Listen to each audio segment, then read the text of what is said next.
Busco un lugar para vivir y descansar, donde no hace falta ni llamar.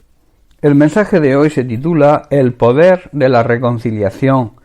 En Mateo capítulo 5, en los versículos 23 al 24, Jesús nos dice: Por tanto, si traes tu ofrenda al altar, y allí te acuerdas de que tu hermano tiene algo contra ti, deja allí tu ofrenda delante del altar y anda, reconcíliate primero con tu hermano, y entonces ven y presenta tu ofrenda. Esto habla de la reconciliación. La reconciliación es el restablecimiento de la amistad entre los seres humanos. Para hacerlo es necesario que estemos dispuestos a que se produzca esa reconciliación. La enemistad siempre produce un malestar interior y una falta de paz. Es por eso que Jesús dice en el pasaje leído: si te acuerdas de que tu hermano tiene algo contra ti, Jesús está diciendo que si el Espíritu Santo trae a tu mente ese desacuerdo que tienes, y ese desacuerdo no tiene que ser muy grave, un leve desacuerdo produce falta de paz con otra persona, debes obedecer la voz del Espíritu Santo antes de hacer la entrega de la ofrenda. Ve, reconcíliate primero con tu hermano o con la persona que andes mal, y entonces vuelve y presenta tu ofrenda. Hermanos, nunca debemos ser obstáculo a la guía y a la sensibilidad del Espíritu Santo cuando nos instruya, aunque sea en la cosa más pequeña. Por el contrario, debemos ser sabios y dejarnos guiar por Él. En el Salmo 34, en el versículo 14, David nos da un sabio consejo y la solución a esa falta de paz. Dice así: apártate del mal y haz el bien, busca, persigue la paz y síguela. La única manera de vencer el mal, como todos sabemos, es con el bien, y también es la única manera de conseguir esa paz interior que todos necesitamos. Otra cosa importante que podemos aprender de las palabras de Jesús es que no es que tengamos algo contra alguien. Jesús dice: si traes tu ofrenda al altar y allí te acuerdas de que tu hermano tiene algo contra ti. Esto habla de pedir perdón, hermanos, porque se supone que nosotros hemos sido los causantes. Pedir perdón cuesta, pero es necesario hacerlo para que Dios acepte nuestra ofrenda, nuestra aportación quizá económica o material, pero también nuestra ofrenda de servicio a su obra. En Mateo capítulo 18, versículos 21 y 22, vemos una conversación que tuvo Jesús con Pedro. Le dice Pedro, se le acercó y le preguntó: Señor, ¿cuántas veces debo perdonar a alguien que peque contra mí? ¿7 veces? Jesús le respondió: no 7 veces, sino hasta 70 veces 7, que quiere decir que debemos perdonar siempre, no importa el número de veces. Bien, hemos visto hasta aquí lo que es la reconciliación entre los seres humanos. Ahora vamos a ver la reconciliación en cuanto a nuestra relación con Dios. En la relación con Dios es el restablecimiento de la amistad del hombre, de los seres humanos con Dios, pues entre ambos reinaba la enemistad por culpa de la barrera del pecado. La reconciliación es más que el establecimiento de buenas relaciones en general, sino es la eliminación de ese profundo desacuerdo que es el pecado. Ese desacuerdo está basado en que Dios tiene un profundo rechazo por el pecado.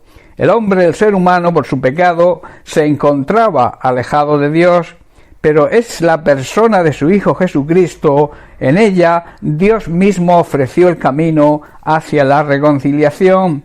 En Romanos capítulo 5, los versículos 10 y 11, Pablo, en su enseñanza sobre la reconciliación, declara que es una muestra del amor de Dios hacia el ser humano. Dice el versículo 10: porque si siendo enemigos fuimos reconciliados con Dios por la muerte de su Hijo, mucho más estando reconciliados seremos salvos por su vida, o sea, por su resurrección. Y en el versículo 11 Pablo también nos dice: y no solo esto, sino que también nos gloriamos en Dios por medio del Señor Jesucristo, por quien hemos recibido ahora la reconciliación.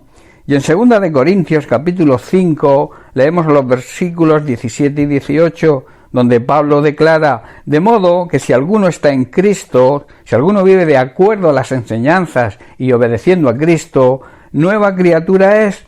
Las cosas viejas pasaron, he aquí, todas son hechas nuevas. Y el versículo 18 dice, y todo esto proviene de Dios, viene de Dios, quien nos reconcilió consigo mismo por medio de Cristo y nos encargó a nosotros el ministerio de la reconciliación. Dios, estando en Cristo, reconcilió al mundo consigo mismo y luego nos encargó a nosotros, a su Iglesia, el ministerio de reconciliar a los hombres entre sí y luego reconciliarlos con Dios. Esa iniciativa de Dios anula la enemistad que mantenía y hoy mantiene el ser humano con su Creador por culpa del pecado, y esto capacita al ser humano para llevar una vida digna de comunión y de amor con Dios. El apóstol Pablo hace un resumen del plan redentor de Dios en la siguiente frase: la palabra de la reconciliación, la cual ha sido encargada a nosotros los creyentes, a su Iglesia, para que la proclamemos a toda la humanidad. Y en el versículo 19 de 2 de Corintios 5 dice que Dios estaba en Cristo reconciliando consigo al mundo, no tomándoles en cuenta a los seres humanos sus pecados, y nos encargó a nosotros la palabra de la reconciliación. Hermanos, Dios estaba en Cristo por medio de su sacrificio, reconciliando al mundo, a los seres humanos consigo mismo, no tomando más en cuenta el pecado de la gente, y nos dio a nosotros, a su Iglesia, nos encargó el maravilloso mensaje de la reconciliación. Hermanos, debemos saber que hay un gran poder en la reconciliación y recordar las palabras de Jesús que nos dice que Dios no acepta ofrenda de ningún tipo si no arreglamos cualquier situación de enfrentamiento con otras personas.